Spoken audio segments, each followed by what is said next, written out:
just sitting in the park and got shot by a police officer. It's just mind blowing. But anyway, let's move on. Let's welcome Dr. Frances Cress Welsing to WOL Radio. Dr. Welsing, welcome back. Yes, good morning, Carl, and your listeners. Just your thoughts on what you heard so far, because you were on the line when we were speaking with the attorney. Your thoughts on what happened in Cleveland. Well, Carl, you know my position, and my diagnosis of the situation that we are in is that our sadness as black people results because we were told that we were in a democracy, and a democracy is supposed to work in such a way that people are treated as equal and they have equal opportunity across the board. But I say that, that was a distorted message and a deception, and that we are in a system of racism, white supremacy that is local, national, global. And I maintain that the system has as its ultimate purpose the genetic survival of the local, national, global white minority population, whether consciously or subconsciously determined. And the fear of white genetic annihilation and the determination for white genetic survival necessitates being able to kill black males, because black males, it's only men who can impose sexual intercourse.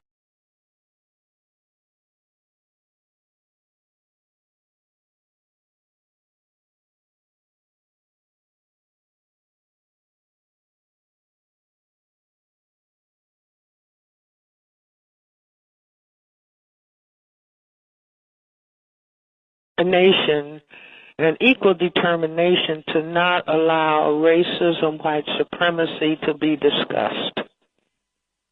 There are all kinds of blocks and barriers so that there is no full discussion on the part of people who know what they are talking about to have this dynamic of racism, white supremacy talked about. And this is the key, that we will begin to understand all of the things that we complain about that I say are the symptoms of the dynamic of racism, white supremacy. There's not one single thing that any black person complains of, any black so-called leader or spokesperson talks about, that is not the result of racism, white supremacy, but the system sees to it that only the symptoms of the problem get discussed. In other words, we can talk about health disparities, we can talk about disparities in sentencing, we can talk about drugs, we can talk about school failure, we can talk about anything. We can talk about the lack of black prosecutors and the majority of the prosecutors being white male. If those statistics, everything that I've heard, those statistics seem to be correct in terms of the preponderance of whites as prosecutors, the preponderance of blacks as victims who end up being incarcerated. So I say that all of these things can absolutely be understood if people are focusing on the dynamic of racism, white supremacy. All right, hold that thought there, Dr. Welsing on 1450 WOL. My name is staying with us, and our guest is psychiatrist Dr. Frances Cress Welsing. You probably know her from the ISIS papers. You've heard her on the air right here before. Dr. Welsing, the recent article in the Washington Post about gentrification, can you explain what you gleaned from that article? Okay, Carl, were you able to see this article? Yes, I was. In the October 16th issue of the Washington Post. I say that this is I commend the writer, Petula, if I'm saying her name correct, Dvorak, who writes a column in the Metro section of the Post. And I consider second only to the former Attorney General Eric Holder asking the question, are we a nation of cowards being unable to talk about racism? And I say that this article comes in as an important second, because this white female columnist wrote, it's getting harder to be black in the new D.C. And if I can just read some of the beginning excerpts, it made news a few years back when we learned that Chocolate City, as majority black Washington had long been known, wasn't so chocolate anymore. And the news today, not only is the city's African-American population shrinking, almost half of the district's 650,000 residents are white, but it's getting harder to be black in the nation's capital. The city that had long been a beacon for the nation's African-American population, where slavery was outlawed 9 months before the Emancipation Proclamation was signed, where segregated public schools were the first in the nation to be integrated after Brown versus Board of Education, had gone through more than just a huge demographic shift. It is a change in the attitudes of the city, the culture, the way we view and treat one another. She goes on to cite a case of a young black man in a bank on Capitol Hill. He held the door open, 18-year-old, held the door open for a white female in her stroller. And the woman then called 911 to report a possible robbery and told the dispatcher that we just left, but we felt like we had, if we had taken money out, we might have gotten robbed. Now, these were a young black man apparently going in the bank trying to decide whether he was going to get money out of his account. How about those shopkeepers in Georgetown who, as my colleague Terrence McCoy discovered, alert one another about suspicious shoppers on an app that they share? Is it a coincidence that about 90% of the photos they took and posted of shoppers they thought to be suspicious were black? So I say that this is so important that this black, not only black removal, but the hostile attitude that is developing against black people. Black ministers are having a problem because they want to have bike lanes that put a hump in the street, and so it becomes impossible for black churchgoers to come to their churches because there's no parking. And I say this reminds me so much of what happened in Germany in the Second World War to the population, the Semites of the Jewish religion. And I'm going to say without fear of contradiction, I probably am the only person in the District of Columbia, white, black, or green, who had as their graduation present. My parents said, what do you want for graduation? I said, send me to Germany. This is 12 years after the end of the Second World War, 1957. I said, I want to live with the German people and ask them, did they understand what they allowed to happen to their neighbors? And I did live in Germany with German people outside of Frankfurt. And there were young German people who were still going around with swastikas on and doing Heil Hitler. And whenever I would ask, did you understand what happened, what you allowed to have happen to your neighbors, they would always look down, meaning that there was an awareness, but they had allowed it to happen. And on the surface, the people appeared nice. They even had an article in the newspaper, Brown Francis from Chicago is here. People saying, Francis, come and stay at my house. But so-called surface nice people had allowed their neighbors to be killed because Adolf Hitler said they're not white. And I see what is happening not only in Washington, D.C. See, Washington, D.C. is the most powerful city in the world. We have a black president. We have a black mayor in place. And at the same time, black people are being forced out of the city.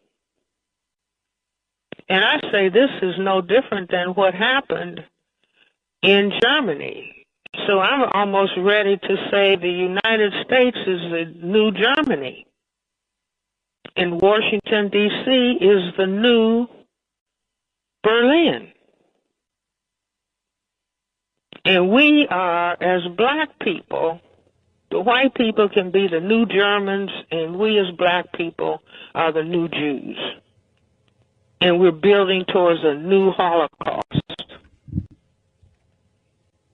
And people are failing to look at it. Sigmund Freud was in Germany and Austria, and he's supposed to be the great psychiatrist, psychoanalyst, behavioral scientist. But he didn't talk about anti-Semitism and about what was about to happen to his group because he wanted to be accepted. They wanted to be accepted. We as black people want to be accepted. And so anything that looks like it's non-acceptance, for the most part, we don't want to look at it. Translate, we don't want to look at a glaring reality. Like what takes place in Washington is leading what takes place all across the country, so-called. In every major city, my hometown is Chicago, gentrification is taking place. I have two sisters living there. One lives in the area of the University of Chicago. She talks about the gentrification and the attitudes on the part of the people who classify themselves as white, almost, well, why are you still here? You know, I'm struggling with my own house. A white school builds a playground next to my home where I've lived for 43 years. Right. Trying to push me out by noise harassment. Right. Well, I'll let you talk about that, and we've also got some folks who want to speak to you about this gentrification. What can we do about it? 800-450-7876. Radio in the AM. The #1 morning show. #1 on everybody list. Carl Nelson on 1450 WOL. Thank you for rolling with us this morning. And Dr. Francis Cress Welsing at 26 minutes after the hour.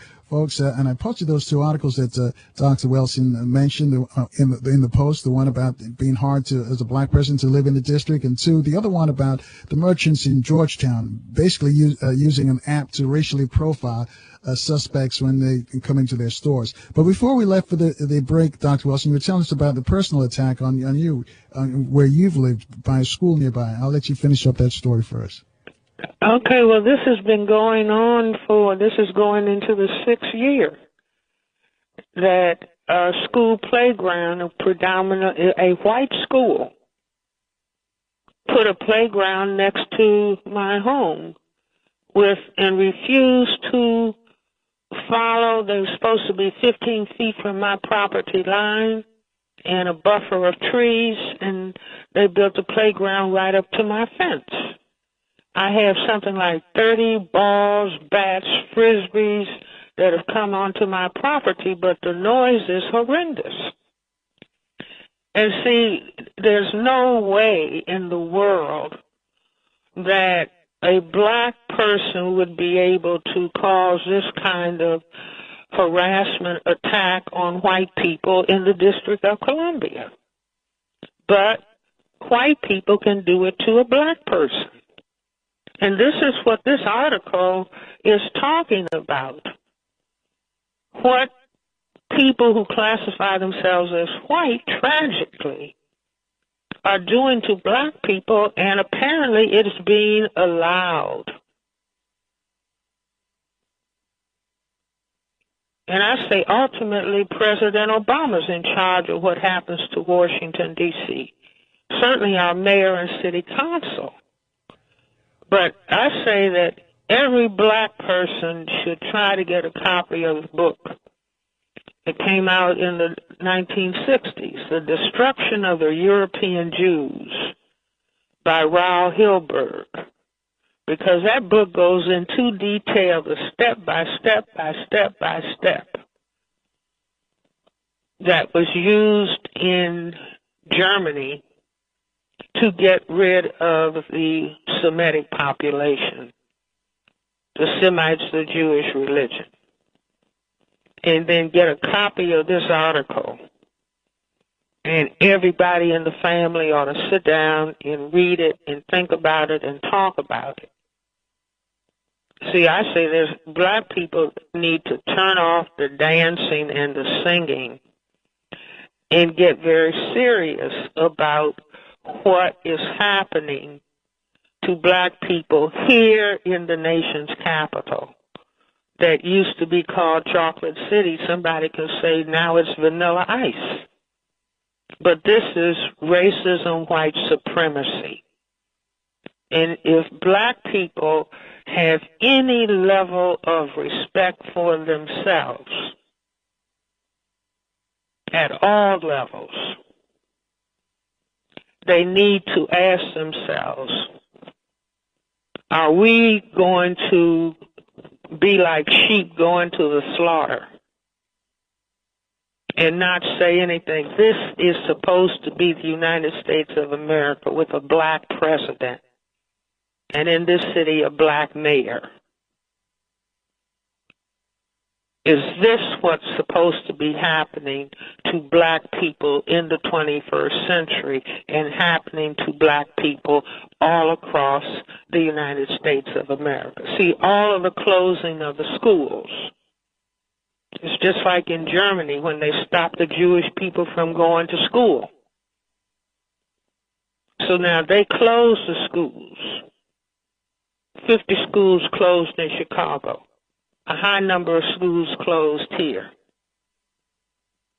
plus the unemployment levels, stopping the people from, the Jews from their jobs, government jobs, and then turning the black teachers out of their jobs in the schools. So you can find multiple parallels, and I would love to be wrong. I would love to be wrong. You just had a guest earlier talking about Ebola and HIV and what's taking place on the continent of Africa.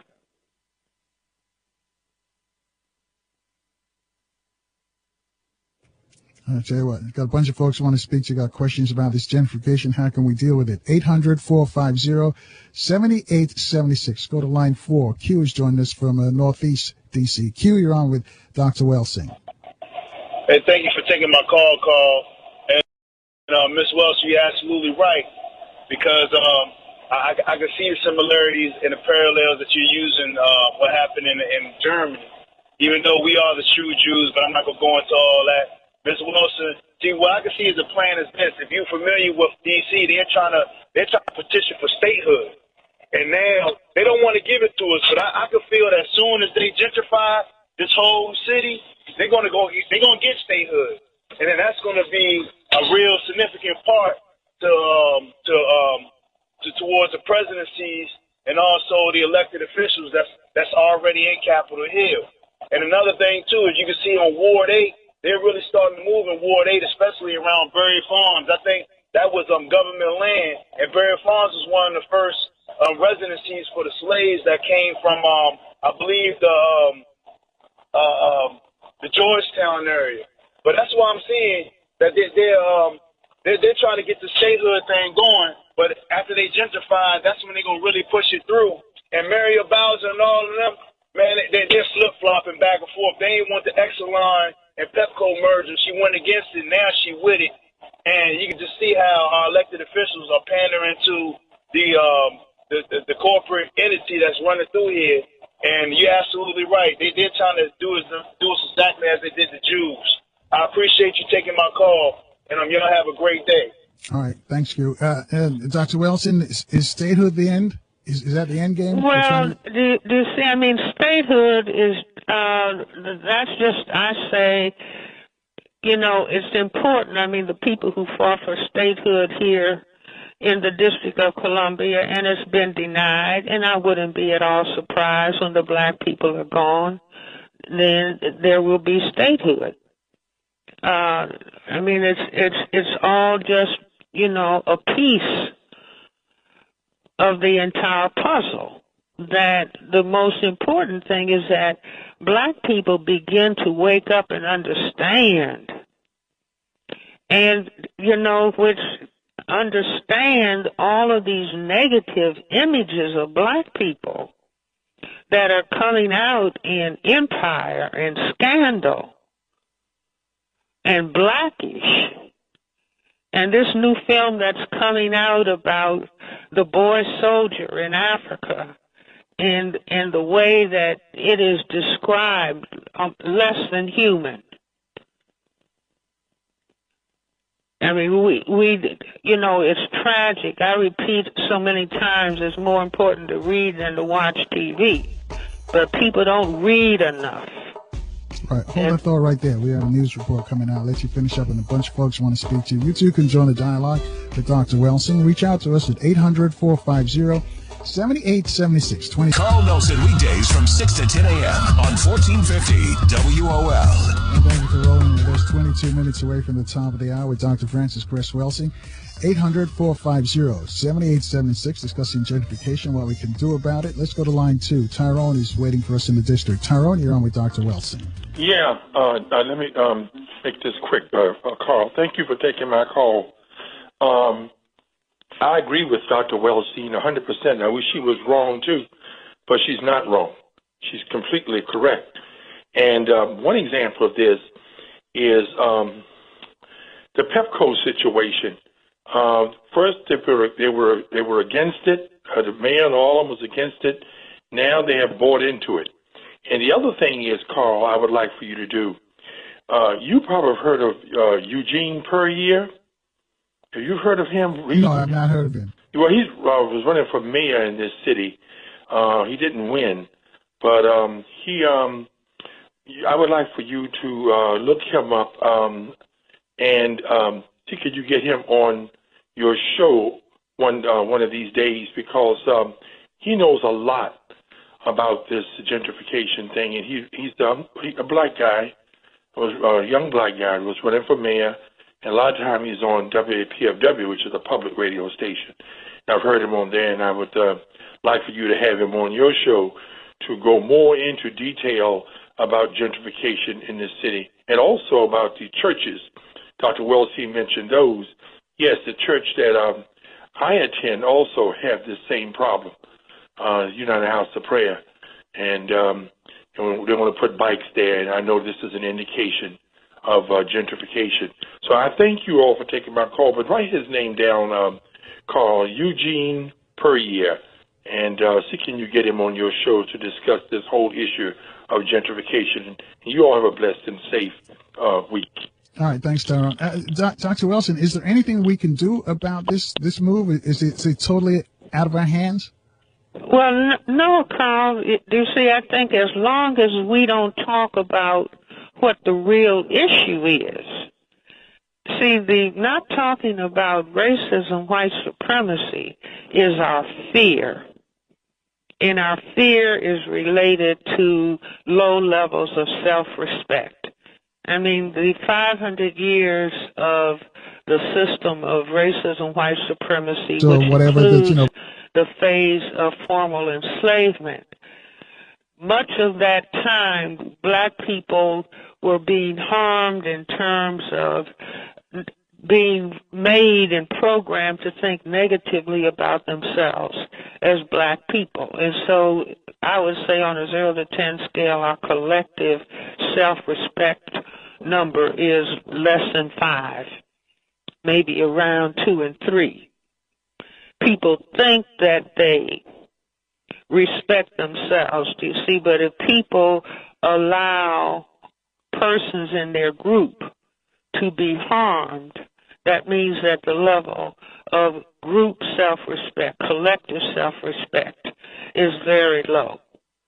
And that's where we are, and we are being programmed. Every time you turn on the TV and you see white, white, white, white, white, white, white, white, white, white, and then you see a black man clowning or talking in a stupid manner in a commercial, and white, white, white, white, white, white men in suits and ties, and white, white, white, white, white, and white, white, white, white, white. This is systematic programming, just like what they call rap, and using language like gangster and thugs and bitches and hoes, and movies straight out of Compton. See, it's not saying that black people don't have acting ability, but the question is, what are the images? Adolf Hitler understood the way you can destroy a people is to program the other group to have negative images of the people that you want to destroy. And black people think they're just being movie stars. No, the white population is looking at Empire and thinking Planet of the Apes. And sure enough, they had somebody in a gorilla suit come down in a cage and have Reverend Sharpton as a cameo. See, we don't understand, and we don't understand how these compiling of images, what it says, because if we don't, it's just like if you are looking at football and you don't really understand the game of football. So all the individual players, you don't even understand the significance of their move because you don't understand the context, meaning the overall game that is actually being played. And the only way that an article can come out like it's getting harder to be black in the new D.C., this has only happened in a system of racism, white supremacy, not a system of democracy. See, what about the people who call in sometimes when I come on the show, and Dr. Welsing is always talking about supremacy? They don't want to think about it. They don't want to talk about it. They don't want to acknowledge a reality. And that was the same thing in Nazi Germany.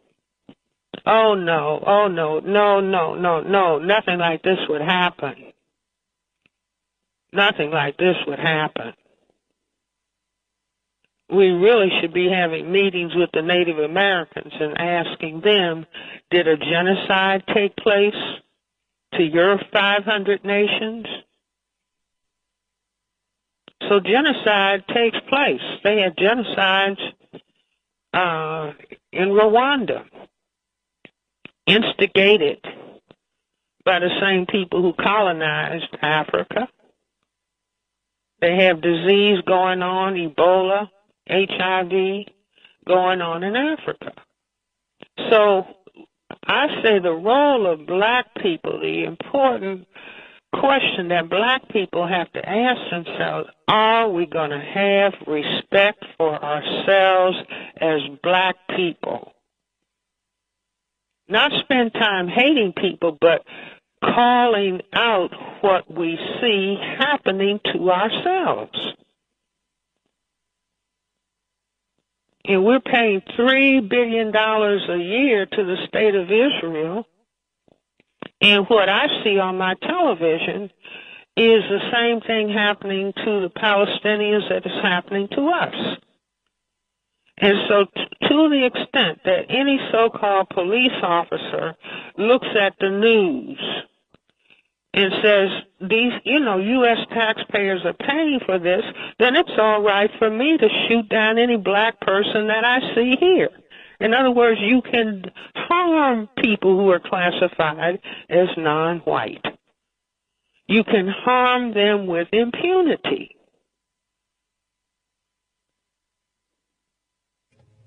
So these are the kinds of discussions, for goodness sake, that we need to see happening.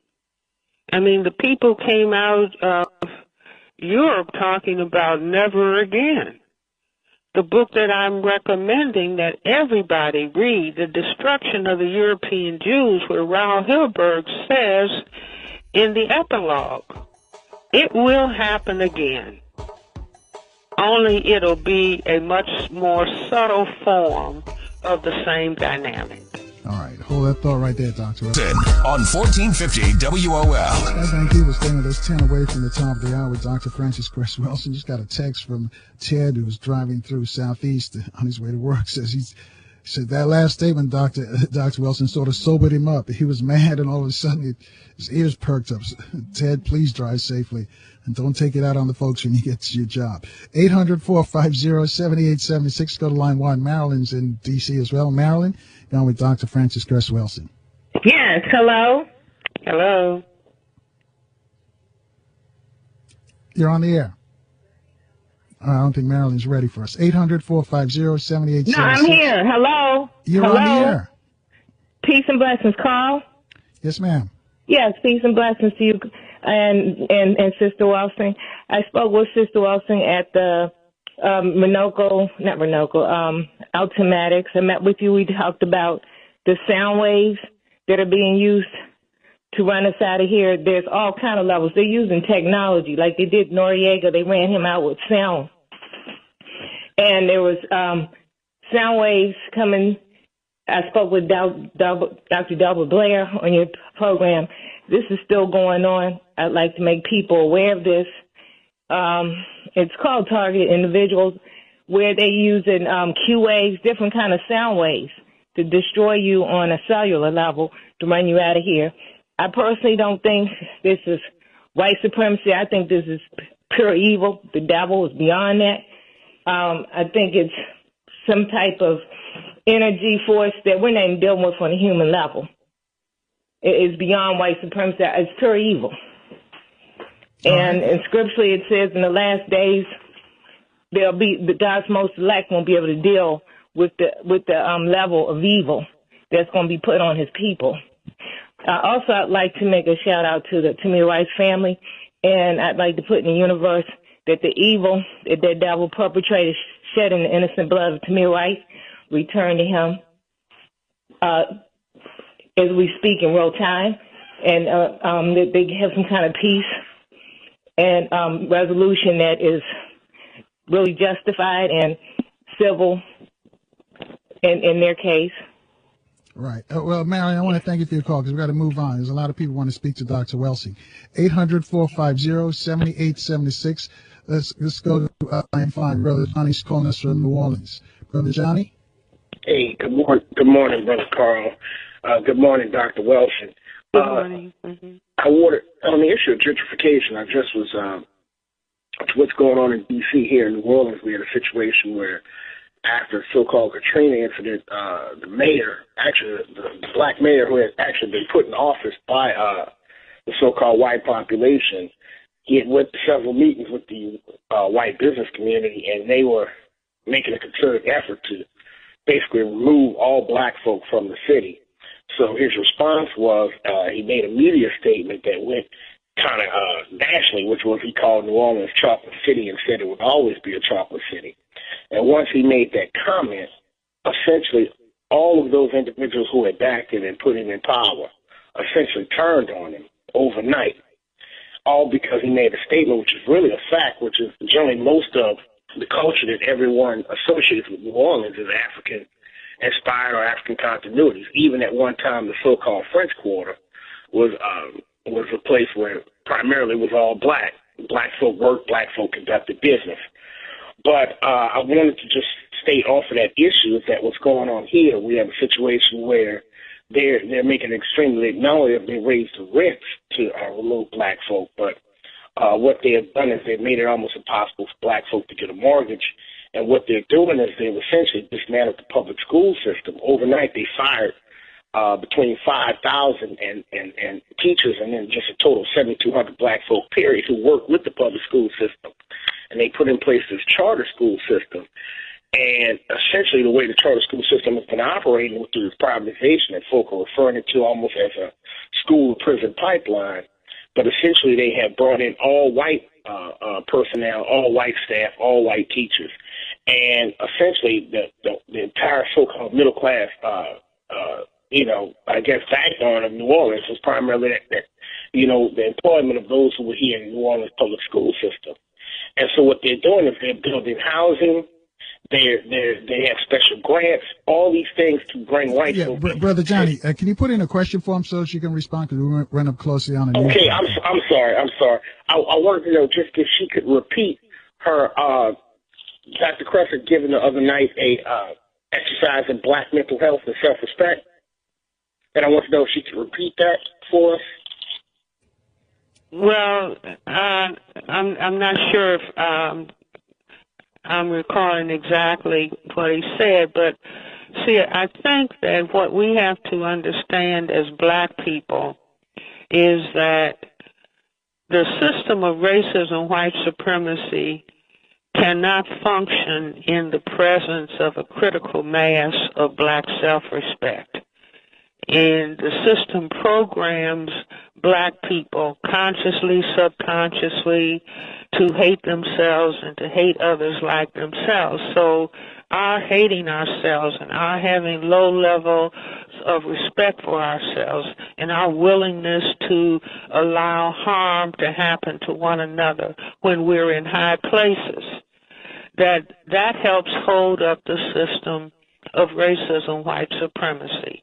And I say that the pillar that black people can control is the pillar of, if there are two pillars that are holding up the house of racism, white supremacy, and one is white determination for white genetic survival, which is racism, white supremacy.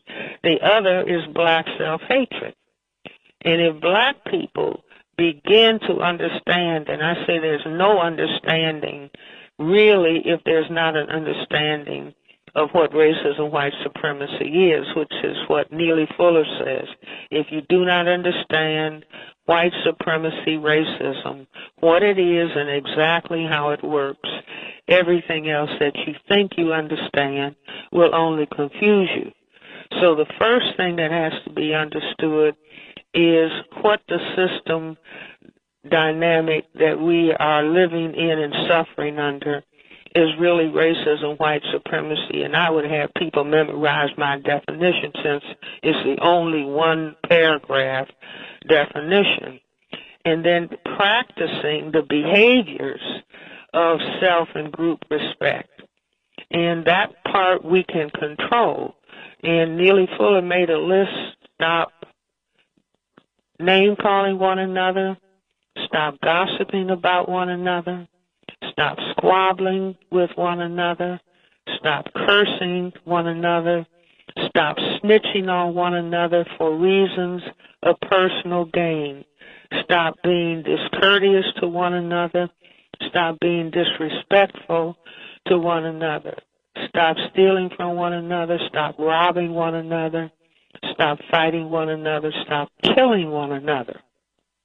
And I've added to that list: stop using and selling drugs to one another, stop black children from thinking that as children they can be adequate mothers and fathers, stop believing in welfare, believe in prosperity, stop throwing down trash where black people live, work, and play, Stop pretending that racism, white supremacy does not exist. Stop allowing racism, white supremacy dividing black, brown, red, and yellow people. All right, hold that thought right there, Doc. I'll let you finish on the other side because we're going to step aside for a traffic update for our folks in the DMV. You too can speak to Dr. Welsing and reach out to her at 800-450. Opinions of the following show do not necessarily reflect the views and opinions of News Talk 1450 WOL.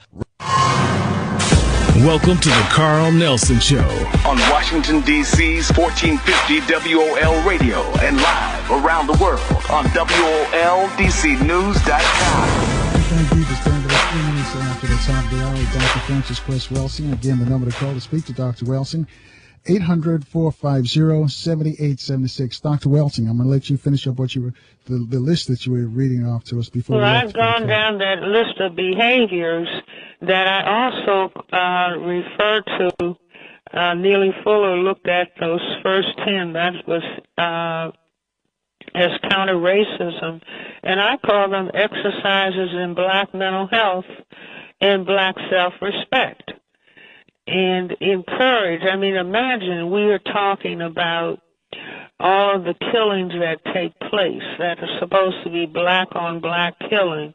What if we were codified to black mental health and counter-racism and self-respect in people all over the communities where black people are say, no, we practice not fighting one another and not killing one another and not squabbling with one another and name-calling one another.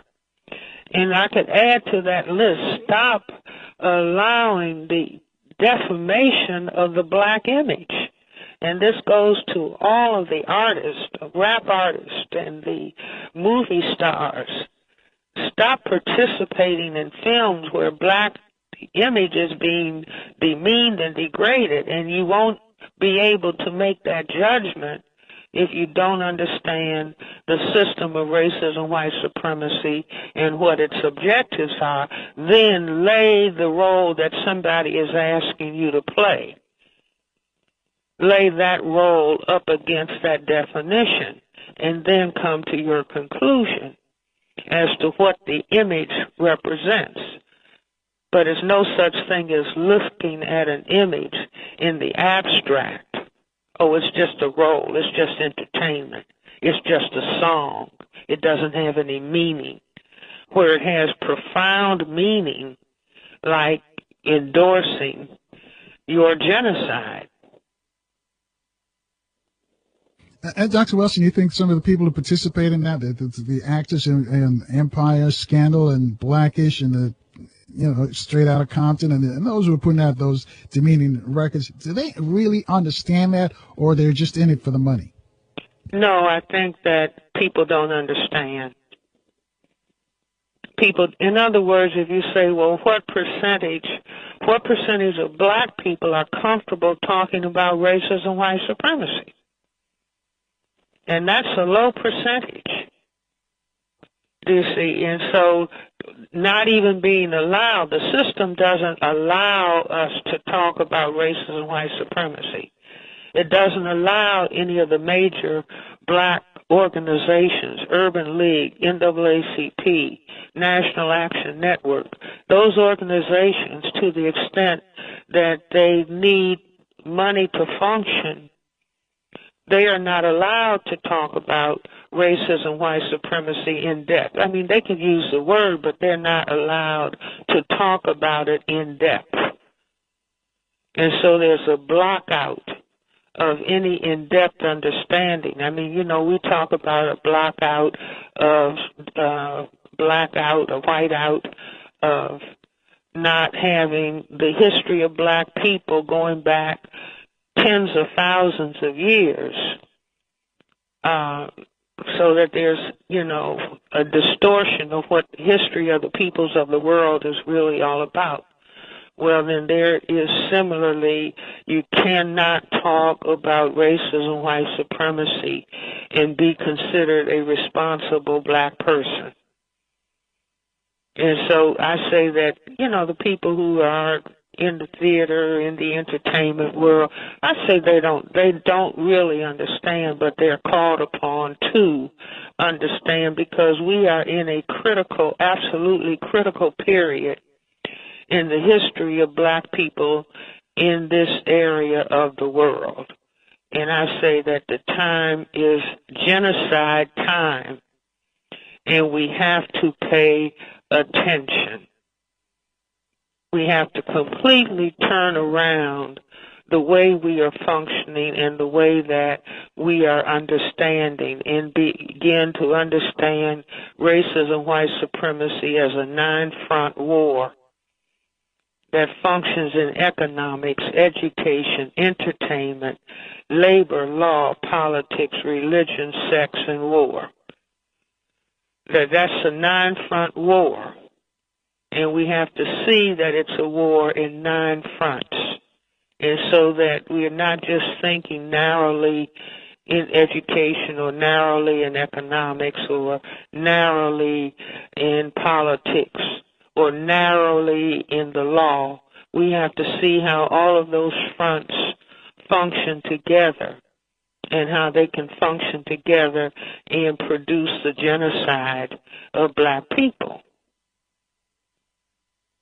All right, we got some folks who want to speak to you, Dr. Welsing. 800-450-78769 after the hour. Let's go to line 3. Bo's calling us from New York City. Bo, you're on with Dr. Francis Cress Welsing. Yes, good morning, Carl and Dr. Welsing. How are you guys doing? Good morning. Good morning. Yes, Dr. Welsing, I have a quick question about melanin. You know, if the question is if let's just theoretically say that every single dark-skinned person was somehow instantly removed from the earth, whites would perish, right? They would die, right? They would die off, correct? No, I wouldn't say that necessarily. Okay. Now the bulk of my question is, you mentioned white genetic survival. Mm-hmm. What does that consist of? I mean, do whites need? No, let me explain it very briefly. Their physiology is generally degenerative. No, let me clarify for you. Okay. All you have to do is look at President Obama. President Obama is a black man. His mother was white. His father was black. White is a genetic recessive trait. Black is a genetic dominant trait. So mixing the recessive plus the dominant, you're going to get a dominant. And so, in other words, if Abraham Lincoln emancipated the enslaved Africans, 1863, and if he had said, well, now everybody is going to be equal and nobody's going to pay any attention to color, and everybody can just function so-called colorblind, then if everybody mixed, the millions of enslaved Africans who have been emancipated plus the whites, if everybody had just mixed, white would disappear. And to the extent that people who classify themselves as white do not want to disappear, given... Yeah, my specific question is, do whites need melanin in their system in order to survive? No. I'll tell you what, Doc, I'll let you respond to him on the other side. We've got to take a quick break. Bo, thank you for your call. We have a traffic report coming for us. 1450 WOL. And thank you for staying with us. 15 after the hour with Dr. Francis Cress Welsing. Dr. Welsing, Bo's question, do whites need melanin to survive? In other words, if the caller is referring to skin melanin, now you have people all over Europe, you have white people surviving without having skin pigmentation. But let's say if you have a heating up of the climate, then that can interfere with white genetic survival. but they don't, person doesn't have to absolutely have skin pigment in order to survive. All right, 800-450-7876. Go to line 6. Byron's calling us from Brooklyn, New York. Byron, you're on with Dr. Welsing. Seems like we lost Byron. Okay, let's go to line 4. Rick's calling from Ontario, Canada. Rick, you're on with Dr. Welsing. I remember a few years.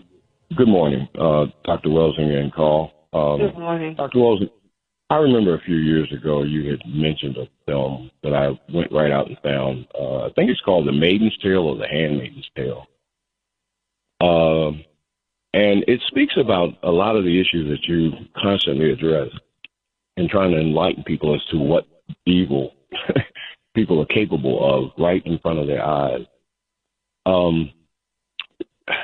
It's such a precarious situation. It's like it's 11:59. We got a death sentence that we're facing at 12 midnight.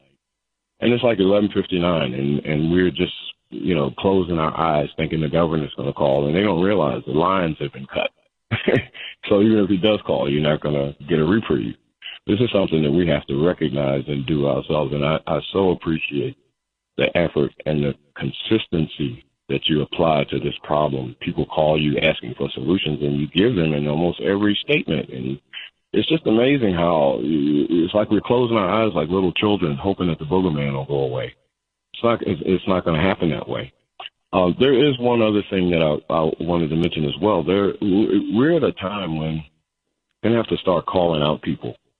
After the Weimar Republic, as you know, there were people in the business banking industry among the Semites of the Jewish religion who positioned themselves to basically sell off their own people to try to buy time. And that's what these mayors of these cities are doing, smiling in your face and setting up and allowing legislation, et cetera, to be put in place that will do precisely what Washington, D.C. is experiencing now, gentrification.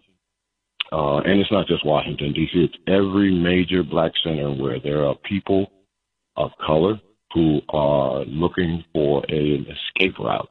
And these people are trying to cut off the routes. And politicians and also media plays a big part in this. And I don't just mean white media. There are folks that have radio stations. I mean, you mentioned a couple of them. They sit there and they refuse to talk. Not only will they refuse to talk about it, when you call them, they won't allow you. They'll hang up on you because it goes against their tradition of being a buffer as opposed to being an assistant or someone who's helping in the liberation of our people. So I just want to thank you. I can't think of anyone more deserving of the title of queen than yourself, and I appreciate the effort, as I said, that you put into bringing this very complex issue in the most simple terms that, like Elijah Muhammad used to say, that a fool really should not err in understanding what you're saying. So thank you very much.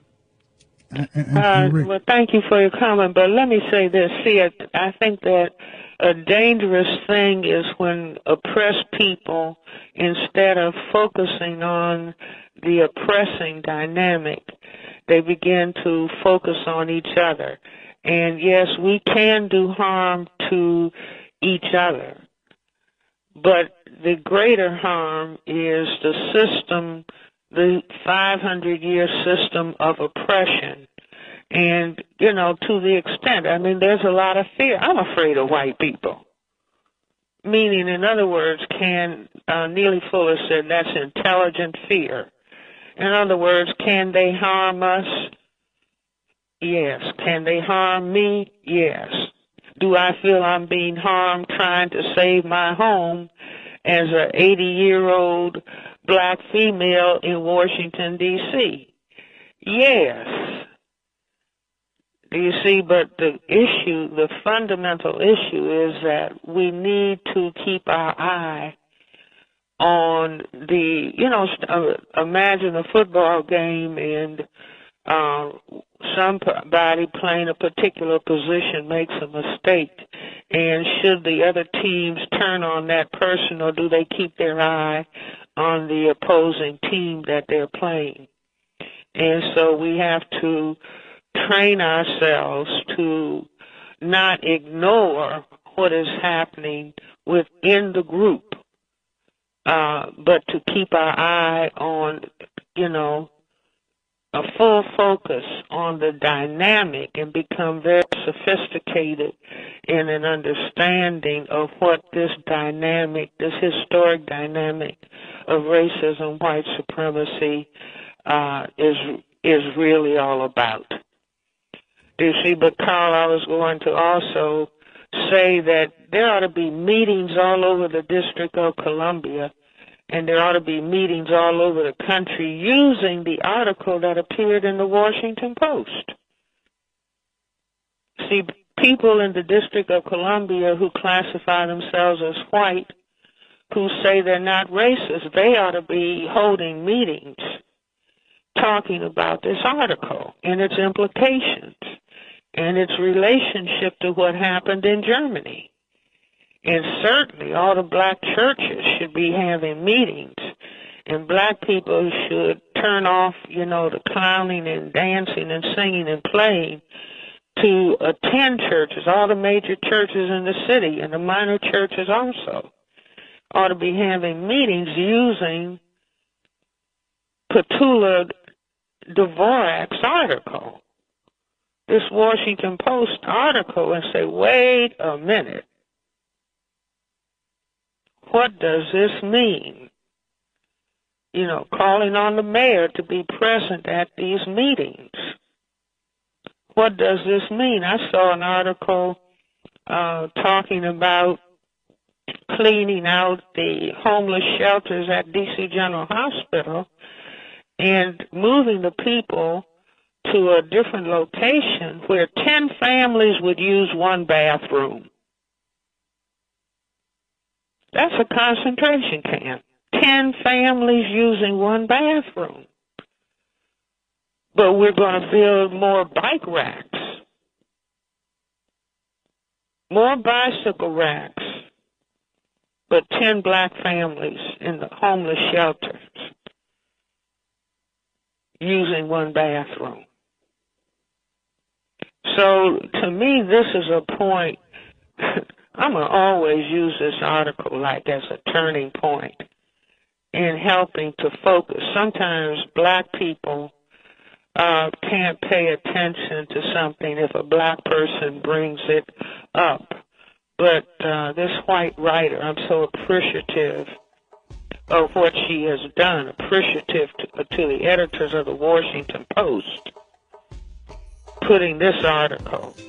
And interestingly, the article appeared on the same day, October the 16th, that an article appeared, the Justice Department stresses domestic threats and mentions the attack by white supremacists. Right. Hold that thought right there, Dr. Wilson. We've got to step aside for a couple of announcements. Real Talk Radio in the AM. The #1 morning show. #1 on everybody list. Carl Nelson on 1450 WOL.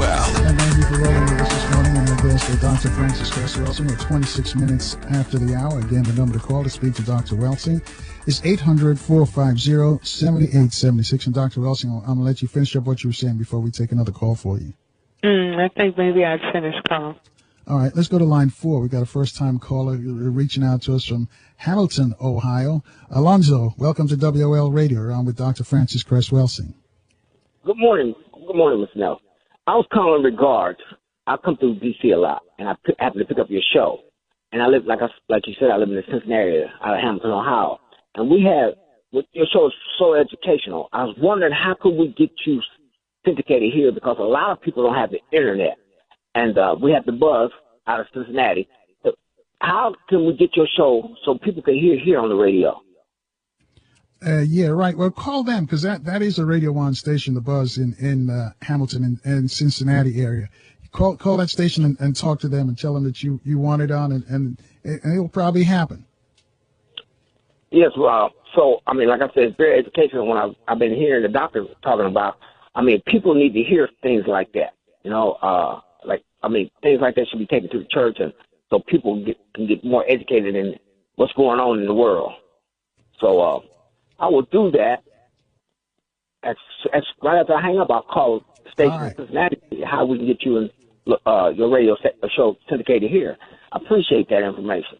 All right. Thanks, Alonzo. And yeah, there is a Radio 1 station there in Cincinnati. 800-450-7876. Let's go to line 1. Let's go in Ohio. Let's go to Joe. Joe, you're on with Dr. Francis Cress Welsing. Is Joe with us on line 1? Okay, let's go to line 5. Bernard's in D.C. Bernard? Good morning. Good morning. Dr. Welsing laid out an outstanding systematic plan of development with those principles that she laid out, and I thought that was outstanding.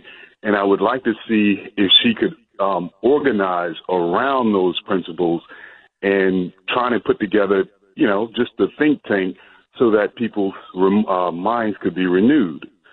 Also, I just wanted to ask her opinion on what she thinks about the legislation or the problem that went on in Alabama, where the folks where they closed the DMVs so that the folks couldn't vote in the election, and how the caucus in that area allowed that to happen. I don't know if you're familiar with that or not. I may not be totally. You're saying how what caucus are you referring to? Well, how the black legislation allowed it to happen. Well, again, see, I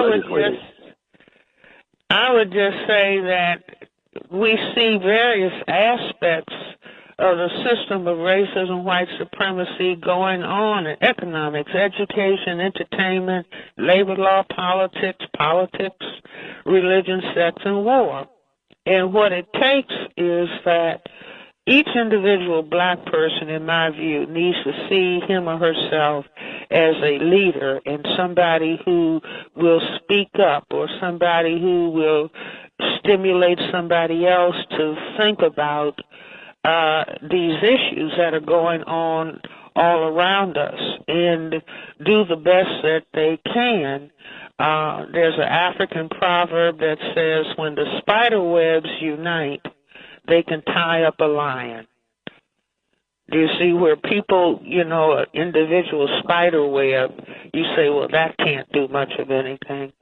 But if all of the spider webs unite, then they can deal with a problem. And I think we as black people have to really think about the fact that we are the first people on the planet, and we're the mothers and fathers of everybody on the planet, including white people who are mutations to albinism from black people. And so just like parents are critically important in a home, and they have everything to do with how that household functions, we as the first people on the planet, we have been knocked down to the lowest depths and crushed, and black self-respect annihilated. But if we think of the role that we were given to be the parent people on the planet, we have to stimulate ourselves and motivate ourselves to rise to the occasion of what we were put on the planet to do. And each one teach one, and each one help the next person understand and really focus on. I think that I tell people that self-respect is more powerful than a nuclear weapon. Mm-hmm.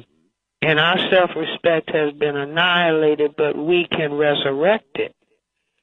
Do you see, by focusing on exactly what is a problem. I say we can't get our self-respect together just like we can't get our mental health together if we don't understand the system structure of racism, white supremacy, and what its intent is, and not spend one erg of energy hating white people. That's not an answer. Just like if you sit down at the chessboard, you can't win playing the black side of the chessboard hating your opponent. You just have to become a master of the game. Mm-hmm. And know what strategies and tactics to deploy and basically take the position to the opponent, play your best hand. And I will be time enough for you playing defense, offense on the black side of the board. But you know what, Dr. Welsing, I got to tell you, I think people are waking up to the clowning, the cooning, especially on those television shows. We saw the ratings, the people are concerned with Empire. The ratings are declining since it started. And so maybe the message is getting through. Well, I used to think, Carl, I've been talking about racism for 40-plus years, and I used to think, oh, gosh, in a few years, racism, white supremacy will be gone. But Neely Fuller has called this the longest war. And but if everybody stays on the task, then, we just have to believe and understand. The creative force in the universe must have had something in mind, making black people the parent people of the planet. That's an excellent point, Dr. Welsing.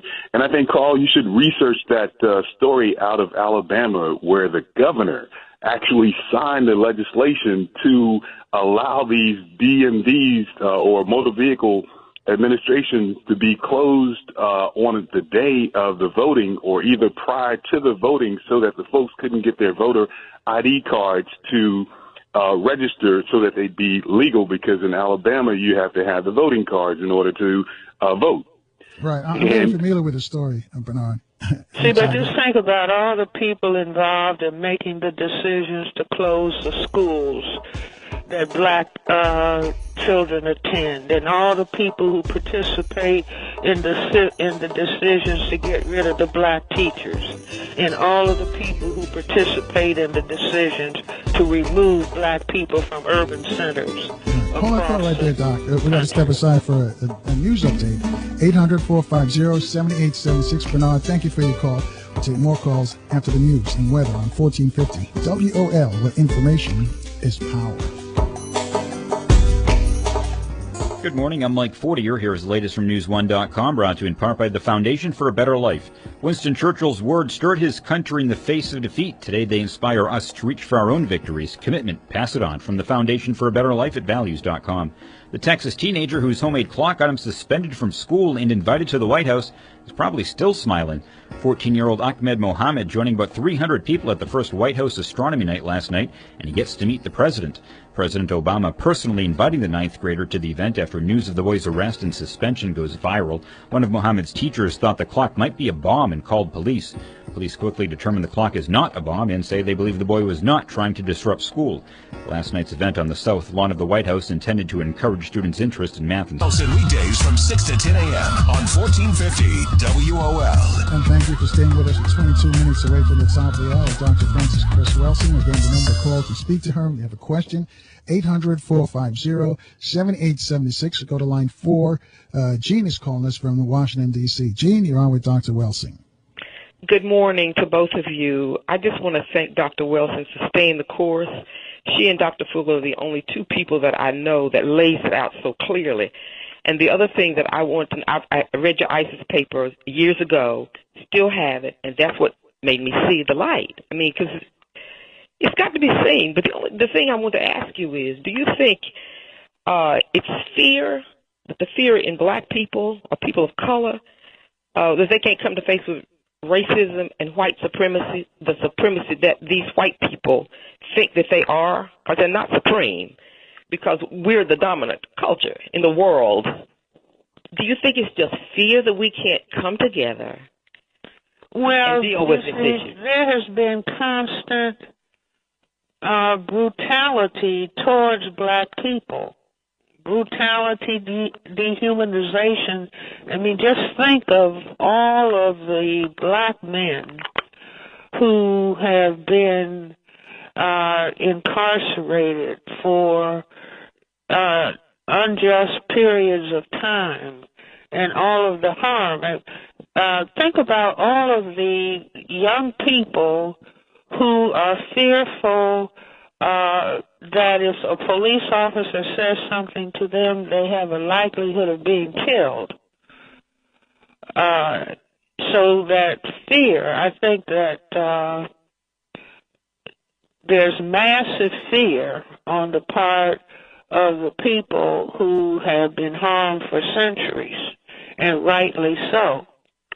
Do you see? And I say that it's also a part of the dynamic of the fear on the part of the global white minority.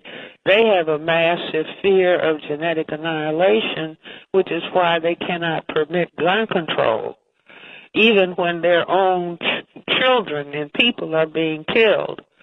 So they have a fear that they can disappear, and that's what all the war machinery in, all over the planet is about. So there's fear, but they can't talk about their fear. But black people experience the fear. So I, again, encourage black people, understand racism, white supremacy, understand what it has done to us in terms of damaging the black self-image and black self-concept, and be determined that through individual and collective efforts, we are going to restore the image that we have of ourselves and maximize our black self-respect, which is foundational to courage and doing away with our fear. So, in other words, what do we do? Top of the list. There has to be an absolute understanding of system of racism, white supremacy, what it is and how it works. And every individual person, you don't have to pay any dues, don't have to join any organization to decide that you are going to value and respect yourself as a black person, value yourself second to none. And that will help people also. I mean, just the logic that flows from that. I tell people that you can't play with sex. That's the act that allows you to produce another human being.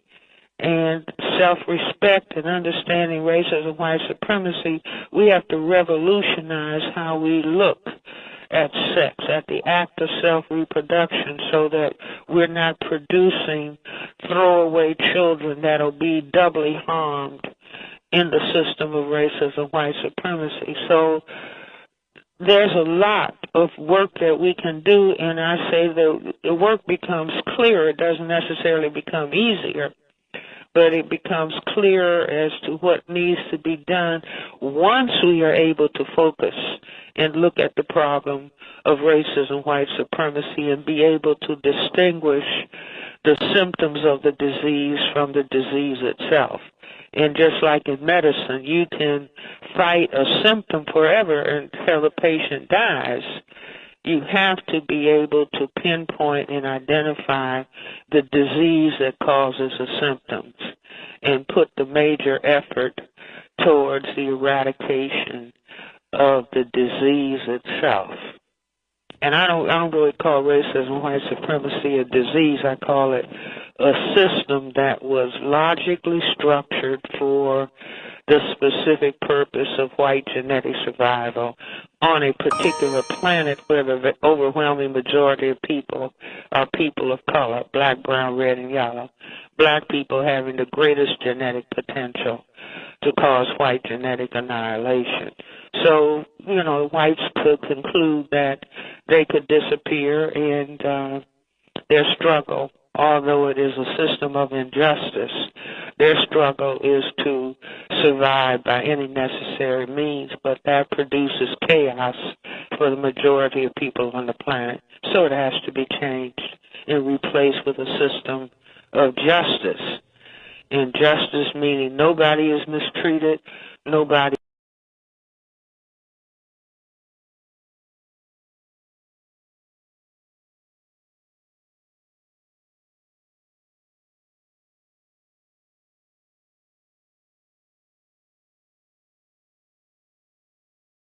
'80s.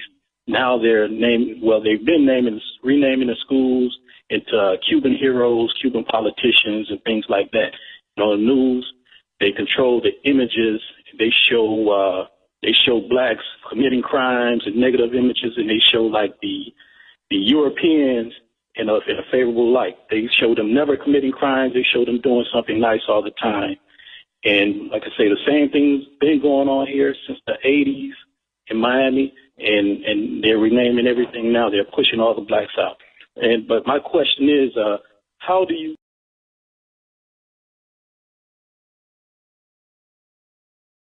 think the violence in Chicago and the black psychs, how do you think that parallels to the book you was talking about, Destruction of the European Jews? How do you think that's being caused? Thanks. Well, see, I say that if there was not mass level unemployment in the black community, we wouldn't have the level of violence that is I call it secondary violence. The primary violence is the violence of the system of racism, white supremacy itself, and everything that it has done in terms of the destruction of the black family through the removal of fathers, etc. And so that is behind the violence. But if they really wanted to solve the problem of the crime, then, take employment into the urban centers. And so, it takes about $40,000 or $50,000 a year to maintain a person in prison. So why not take that same money and give a black man a job so that he can become a functional husband and father and support himself, a wife, and 2 children and pay rent and pay taxes? All right, hold that thought right there, Doc. I'm going to step aside for a couple of announcements and come back. So you can listen to us live, WOLDC News, or you can download the app, 1450 WOL, and take it with you. And also we have podcasts. This is one that I recommend that you get a copy. Just go to WOLDC News. Send it to your friends. So let's get this word out. 800-450-7876 to speak to Dr. Welsing. Let's go to line 6. Jonathan is joining us from L.A. Jonathan, your question for Dr. Welsing. Good morning, Brother Carl and Dr. Welsing. Good morning. And I consider your analysis to be dead spot on, and I have no questions in regards to that except this question. Joseph Goebbels, who was the Minister of Information in Nazi Germany, put out those negative images of Jews, which in turn led the citizens of Nazi Germany to be complicit in the Holocaust. Now, my question is, the individuals that own the print media market in this country are themselves primarily Jewish-owned, controlled media, and if they are responsible for putting out the negative images that we see, i.e. Hollywood and magazines, etc., then are they the ones that's setting up our demise as far as your theory about us leading to our Holocaust here in the United States as far as African people here? And I hope the question made sense and you can answer it. Thank you, Doctor. What I would say is I don't know, to what extent there is control of the media by a particular group. But let me say this. To the extent that any persons who have in their history their destruction based on the destroyed images that Joseph Goebbels and Adolf Hitler did in Nazi Germany, where there was deliberate use of the media to poison the minds of people that would then justify the destruction. And sometimes when people have been sexually abused as children, and then they end up, you would hope that the negative thing that happened to them, they would not inflict on anybody else. But you have a certain percentage of people who are wounded in childhood and they go forward to wound other people. It's a great tragedy when that happens. So there's, I need to do harm to another group of people to release the harm that was done to me.